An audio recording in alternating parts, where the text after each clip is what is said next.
来继续是台北地检署侦办到金华城的弊案，早起过来照提。台北市的政府市长彭真升，甲顶月开发的前董事长朱阿虎来问口供。都法局的前局长黄金武一透早冒妨传唤到案，是毋是会来讲出着搁较侪对郭文哲不利的口供，嘛引发着关切。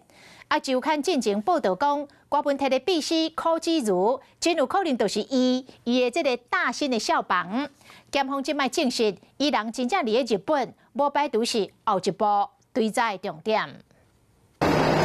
穿蓝色外套、头无发，竟行落车，前台北市副市长彭真升，今日透早伫咧摆曲北检提讯，坐伫咧公车顶的各位戏。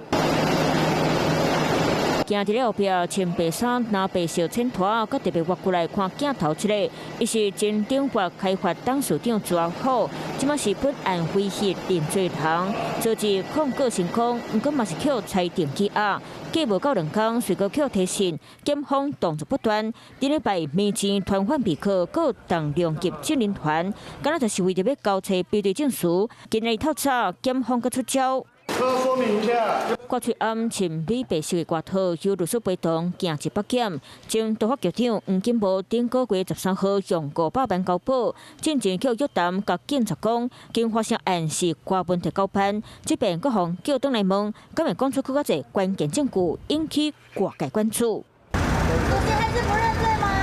若郭文哲会1号拒绝出庭了后，到今日透早，检方就无搁再提讯，后一步会安怎做呢？周刊报道，郭文哲的秘书外号叫干妈的柯志如，听讲伊有伫咧换郭文哲的金库，检方证实伊人即马伫咧日本，嘛可能是锁落来追查重点。